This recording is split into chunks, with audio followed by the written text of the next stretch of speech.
All right, let's journey back together. Way back to the very first page of the Bible. We're talking about the book that sets the stage for absolutely everything that follows, the book of Genesis. We're going to explore the divine foundation of our world. And just so you know, this devotional explainer comes from us, the You Need Faith in Jesus team. Our whole goal here is to help deepen your understanding of these foundational truths in God's Word. So let's dive in. Have you ever just looked around and wondered, why is our world so breathtakingly beautiful, but at the same time so incredibly broken? It's a huge question, right? Well, to even begin to find the answer, we have to go back to where it all started, to the book the Hebrews call Bereshit, which means in the beginning. Now, before we can really wrap our minds around the brokenness, we first have to see the perfection that was lost. We need to get a clear picture of God's original, absolutely flawless design for his creation. It all starts with these powerful, simple words from Genesis, chapter 1, verse 1. Think about the weight of that statement. It establishes this profound truth right from the get-go. A single, sovereign creator spoke the entire universe into being out of nothing. This is the bedrock of everything we believe. So you see, God's sovereignty is just undeniable. He's the author of it all, and he creates just by speaking. But then, at the absolute pinnacle of this creation, he does something unique. He makes humanity in his own image, as it says in Genesis 1:26, a reflection of his own Trinitarian nature. And the world he placed us in? It was a world of perfect order and goodness, a literal place called the Garden of Eden. That was our original home. So that's the big question, isn't it?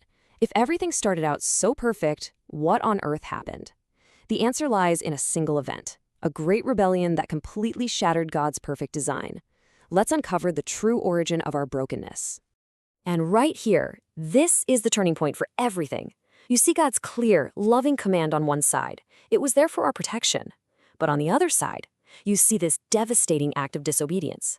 That one choice, that single act introduced sin and death into our world, and it changed the course of human history forever. And that act of disobedience, it led to something that theologians call total depravity. Now, what does that mean? It means that sin wasn't just an external mistake. It became an internal corruption. It affected every single part of our human nature, our minds, our wills, our emotions, and it made it totally impossible for us to save ourselves. A divine intervention was now the only way. And the thing about this corruption, it didn't just stay in the garden. No, it spread like an uncontrollable wildfire, growing more and more intense and just leaving devastation everywhere it went.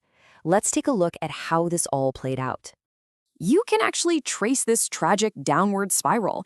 It starts with that single act of disobedience in the garden, but it quickly escalates to the first murder when Cain kills his brother Abel.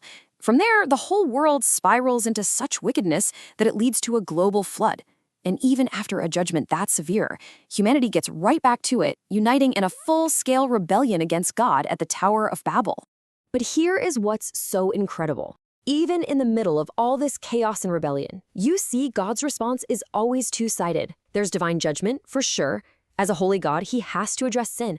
But alongside it, and even overshadowing it, is his divine mercy. His grace is always present, always offering a path to redemption. We see it in how he cared for Adam and Eve, how he dealt with Cain, and especially in his salvation of Noah. And this is where the story takes a turn. Right in the middle of judgment, after the very first sin, a glimmer of hope emerges. God himself makes the first promise of a rescuer. Listen to this incredible verse from Genesis chapter 3, verse 15. God is speaking directly to the serpent after the fall, and he delivers what many call the very first prophecy of the gospel. He promises that a descendant of the woman, her seed, will come and crush the serpent's head.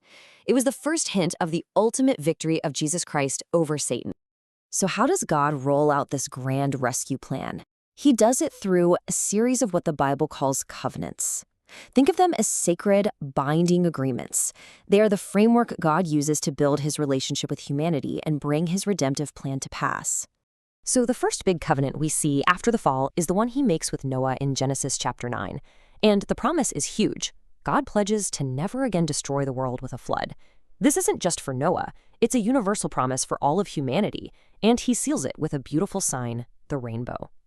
This covenant's purpose was to preserve the world so that God's ultimate plan of redemption could one day be completed. Okay, so what does all of this ancient history, these stories of gardens and floods and covenants, have to do with you and me right now? Well, everything. It's the very foundation of our faith. Let's talk about our place in this grand narrative. So, what's our response to these foundational truths from Genesis? It really boils down to three simple but profound steps. First, we have to acknowledge God as our creator. Second, we have to be honest and recognize the reality of our own sin, our own rebellion.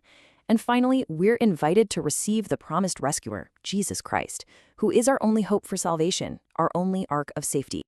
You know, this quote just says it perfectly. Genesis is the seed plot of the whole Bible. Every major theme, every important doctrine, from creation and sin to redemption and judgment, it all finds its roots right here in these first few chapters. Seriously, without Genesis, the rest of the Bible just wouldn't make sense. So we end right where we started, but with a question that's for you, personally. Genesis is the beginning. It reveals where we came from, why our world is so broken, and the incredible promise of rescue.